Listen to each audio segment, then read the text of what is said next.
machine, and they're about $35,000. So, and I'll explain why as we go along. So we have a separate grinder with this one, and a separate coffee machine. With your one, you've got the integrated grinder, so I'll try and highlight to that as well. But what I'm about to teach you is exactly the same as what you should be looking for. So, with coffee, what's really, really important, guys, is to get the temperature of the water correct. And can I let you know, just from a point of view of engineering, that's actually really, really difficult. I work with the engineers and the designers, and I test all the coffee machines, and it's no easy feat on a commercial machine or a domestic machine to try to control the flow of water to the group head and to try and get it to within plus or minus 1 degree. And it sounds crazy, but it totally affects the flavour of the coffee. So the new version of your machine that we've brought out, we've actually got that now in that new machine. So we've updated the AC system. So basically 93 degrees Celsius. It's a weird number, but across the board, it's a very big generalisation, but it suits most blends, most beans, most single origins. I say most, it's a good place to start. There's only a few machines in the world that you can do that. You can change the flavour of the coffee quite dramatically. It's really not dissimilar, guys, to making a cake. You put it up to 200 or you turn it down to 180, things are going to change. Temperature affects flavour. But coffee contains oil. It's not something that we really talk about, but you can see it on the drip tray here. It's quite oily. Oil burns. Oil goes rancid. So again, temperature is correct. Most commercial machines, guys, run at about 94 or 95 degrees at the group head. Even the most expensive machines, I know, because I've worked with them. I've put a thermocouple up into the group head. Most of them run at about 94 or 95. The other thing that they do badly, the commercial machines, is the temperature fluctuates.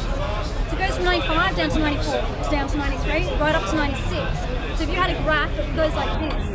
So with our machines, we have a little computer that's called PID that controls the temperature. So it senses when the temperature's dropping or gaining, and it fixes it, like cruise control in your car. Yep. This grinder here is called the BCG 800. Smart grinder. A little button at the back, so I just push. I fill it up halfway.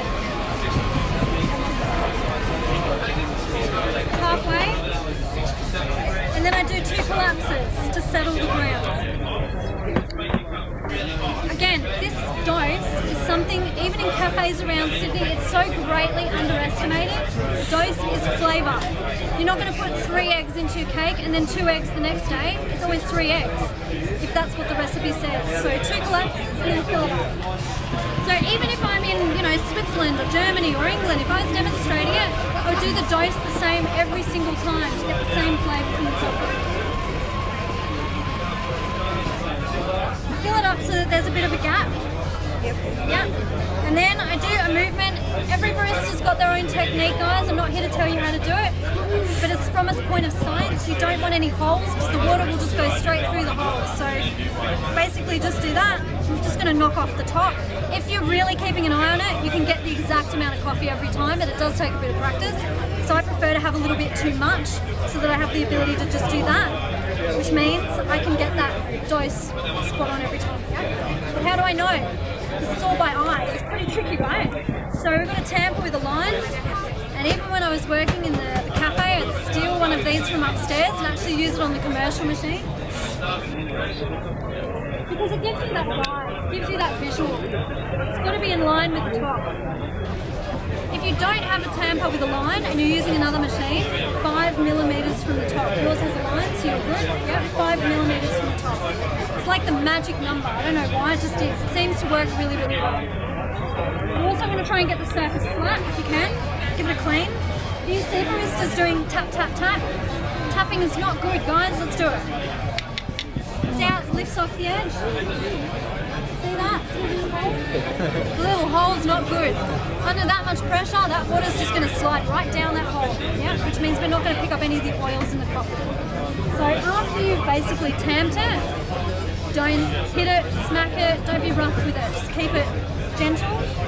Purge the group head. Purging is just a term we use to say putting some water through. I tend not to use my buttons. I like to do everything manually. I like having a visual. So all I'm looking for, I want this to pour at around about 10 seconds. That's a really strange thing, because when I first heard this years and years ago, I was like, 10 seconds? It doesn't make any sense. But the idea is you want the water to stay in there for a little bit of time, particularly at 93 degrees. Grab all the oils out, soak through, and pull them down into the cup. If my water just goes straight through, it's not going to get any flavour. And we say that's too fast. So I've got a little shot clock here, so I can actually watch the time. Gives me a bit of a visual. Some commercial baristas have a little timer that's stuck to the front of their machine. They do the same thing. So it drops at about 10 to 11. 10 to 12 is acceptable. Anything beyond that, and it's probably burning. This is how you tell to shut off the shot. When it starts to do this, it's the machine's way of saying, that's it, there's no more oil to get out, no more flavour. Stop. It goes watery and yellow. It's the blonding point. So you can keep going if you want, but you're just diluting your shot. So this is the secrets of the industry. Halfway, always. Doesn't matter if you're using a jug that big or that big. Always to the bottom of the spout. It's just the magic amount. So there's a few amounts in coffee that just work every single time. Yeah? That's okay. Right. Like the group head, we purge the steam. Yeah? See all that? It's bacteria. I don't really want that in my milk, so always purge the steam. The beauty with this, it's a dual boiler. So even though I'm demonstrating this separately and letting my shot get old, you can do the shots in the milk simultaneously without any pressure loss. So it's totally dual pump, dual boiler. It's pretty cool. All I do, guys, is I put it in and I pull it towards me. Can you hear the air going in? It's a really small, careful movement. Just pulling it towards me and aerating my milk immediately. The secret is, when my hand feels warm, no more air. If you want perfect silky milk. So all I do is I just drop it onto the surface.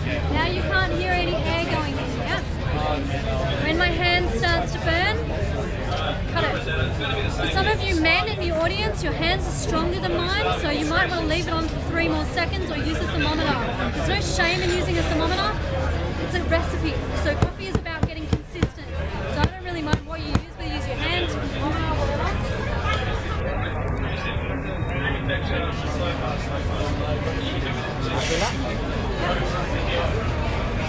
So you'll see a lot of baristas holding the bottom of the jug. It's not ideal. Use your palm, hold the side.